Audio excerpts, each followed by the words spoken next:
Public service. Being a cop or a police officer or law enforcement officer.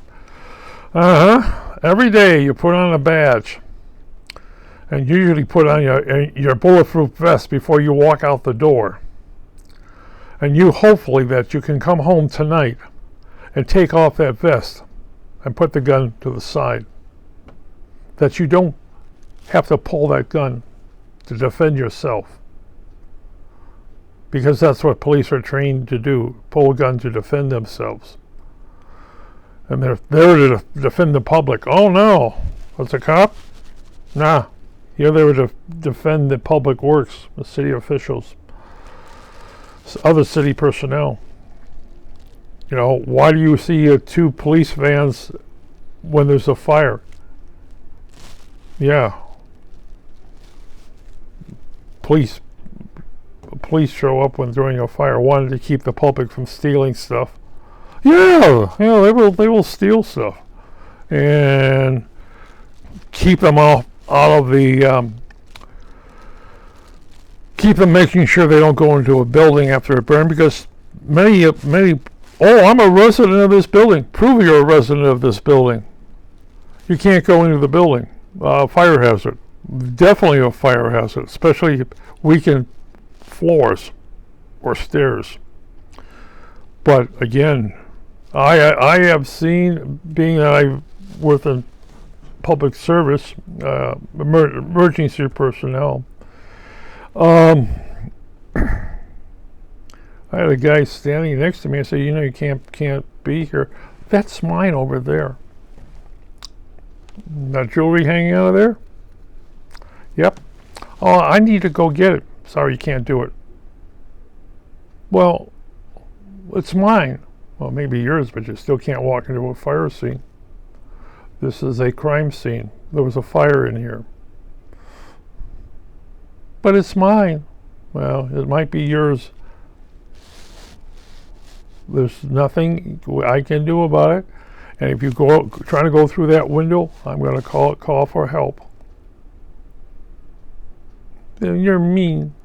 Yeah, I am mean.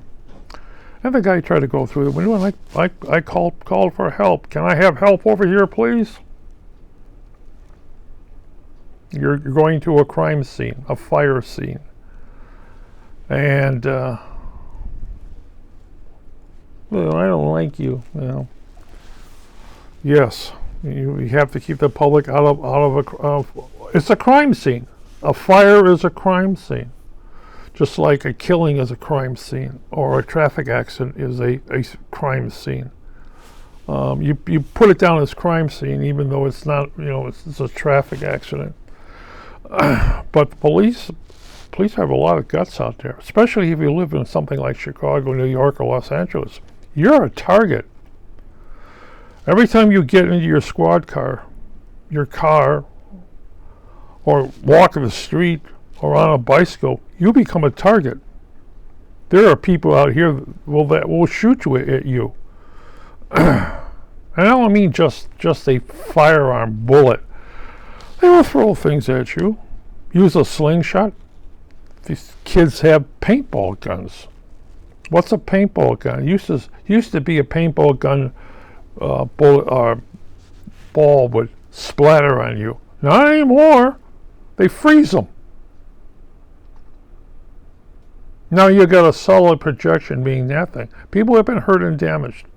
You know, eyes have been put out. Concussions have developed. Being hit with a basically something the size of a marble, 52 caliber, 51 caliber, and that thing. Cops are hit with these things all the time.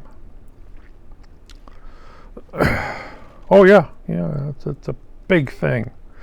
BBs. Pellet guns, paintballs, slingshots. People are not slingshot. Yeah, they're shooting nuts. You know, big nuts, ball bearings. Police in their squad cars are attacked. You can be attacked from a good distance. You can shatter windows. Shatter people. Of course, you say, well, you're going to take your gun out and shoot him. Yeah, very rarely does a police officer pull a gun out for that simple reason. Even with a guy pointing a gun or a knife or something at them, they say they try to do is keep the guy down. Of course, if the guy's shooting in a school, they're going to go in there and shoot him. There's not going to be any, oh, he's a really nice guy. No, he's not. They learned basically go in there and shoot him. You know, in Chicago, you got a gun and you're in a school, they come out for bear. And if you're holding that gun, they will shoot you, preferably in the legs. But getting hit with a 9mm in the legs is not. Oh yes, you don't die, but you're in a lot of pain. 38 wad cutters. I know a cop that carries a 38 wad cutter. He says it will mess his legs up. Because what do you mean? Oh, why? Well, up here you got a lot of thing, and you got to remember you got basically a small gaps between the legs. Yeah, there isn't a big gap. You got a small gap, and you shoot below the waist, which really messed up his legs. Yeah, put him in a wheelchair. Better than a morgue. And wad cutters, they do damage. Not much, but they do damage. They will penetrate. And that's what you want to hit the person. You don't want to hit the guy with a 44 Magnum because it's going to scatter him. Or, as someone says, hit the bad guy with a 223 and see what happens to him. Well, if you shoot him up here, this arm comes off. If you shoot him up here, this arm comes off. You shoot him over here, his head comes off. And you shoot him in the chest, you put a big hole through him because the bullet goes in there, pushes out the back. 223, you better know it is. If you haven't seen pictures of people getting hit with 223s, there's nothing up here. And people who have survived this stuff, boy, does that screw up their system. Oh, he got shot in the chest. Yeah. Which lung vanished? It also depends on how far you're from something. But talk about very, very strong cops getting sick, especially when they see small 2 feet, 3 feet kids being hit with these. You know, you're talking about post-traumatic stress on a soldier coming back. Yeah, he has a 223, and during a war, you got a lot of children, and they are children basically, carrying AK-47s, and you have to shoot them.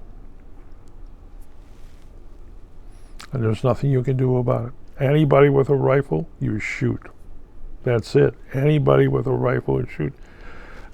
One of my friends was a sniper, and he said, I'm watching this kid. I said, don't pick it up. Don't pick up the gun. Don't pick that up. Don't do it. And he said he had to shoot him because the guy became a threat. The little old lady out there with a gun, she is a threat. The one with the rifle is a threat. You have to shoot them, or they're going to shoot you. That's why they're the enemy, and you're their enemy. They are your enemy, and you are their enemy, and they will kill you just as fast as you're doing that. And basically, in the same thing in Chicago, cops are being shot at. Cops are being killed. You know, you got some 12-year-old kid or a 10-year-old kid with a gun in their hand. They're just as deadly as an adult. They can kill just as easy as an adult. And you literally have to shoot them. Of course, now is one of the other things is that you can't go running after the person with the gun, so they can go kill somebody else. You can't You know, don't shoot the poor child. He's my poor little baby. Your poor little baby's 12 years old. He weighs 200 pounds, and he's carrying a gun. And the only reason he's carrying a gun is that he's going to kill somebody.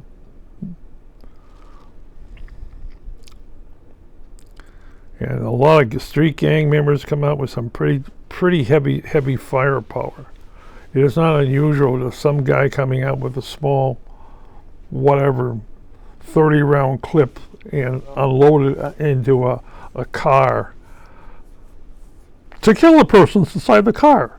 You know, the old saying, the bullet goes straight, no matter what your intentions are. And of course, there's always this thing called death by cop, where you basically point a gun at a cop knowing the cop is going to shoot you, and you die, and your family sues the city for $1 million.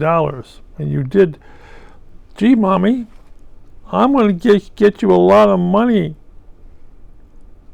Uncle Harold, yes. Are you going to sue the city? Why should I sue the city, nephew? Oh, I don't know. So the nephew goes out and gets killed by a cop. Now they sue the city. Death by cop. Boy, do I know the death by everything else. What else is there? There's death by army. You ever hear of that? No? Guy joins the army. And he's going through all the training. And live rounds going over his head to give you a feeling of hearing the live rounds in your ears. This is why they're shooting it over your head, is they want you to hear the noise as the bullets pass over your head. And it is very unusual for the person to stand up.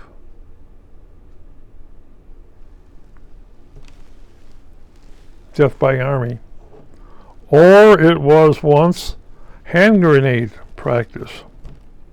You know what hand grenade practice is? The guy pulls the pins and drops the grenade at his feet. Now, they got rid of hand grenade. Now you have the hand grenade, right, and you have the regular, you have a holes in it, and guy pulls the pin, releases the hammer, and throws it. And it goes boom instead of boom. And on the rifle range, why do you think you have all these instructors standing in the back? Because you just gave a person a rifle to shoot with a clip, with ammo. And there's drills. You're down there, then you load the gun. You don't load the gun when you're standing up. You load it while you're down there. You put the clip in and pull back the hammer, and slide, put it down, and then you keep the gun that way. At firing ranges, when I go to a firing range with friends and that, I don't have a firearm, so I can rent a firearm or borrow a firearm from one of my colleagues. I have a crossbow, okay? And you're very cautious of who's around you, because you don't know that person standing next to you is going to walk out of that booth to point at you, which is very possible. Very unlikely, because the people in my state who have FOID cards are considered responsible adults, and they have gone through the clearance for the state police. And you don't get into a gun shop without a FOID card, and that says you're responsible. You're 21 and older, and you come in there, and if you're younger, you come in there with a parent who happens to have a FOID card. Okay, very simple. And but back to being a cop. It's rough. And I know cops, Chicago cops, who when they get home, they put away their gun If they go out, they don't carry a gun with them. When they're off duty, they don't carry a gun with them. They carry their bulletproof vest with them, but they don't carry a gun.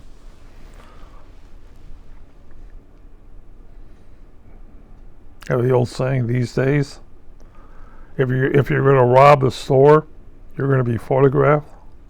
You're going to carjack, very likely you're going to be photographed. The city is putting out more cameras around. Yeah. You're going to be hijacked. Yeah.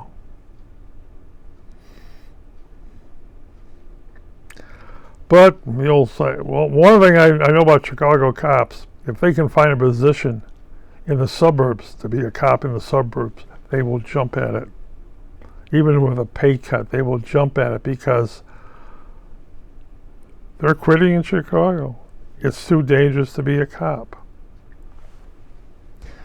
And if you have a mayor who doesn't back you, oh well.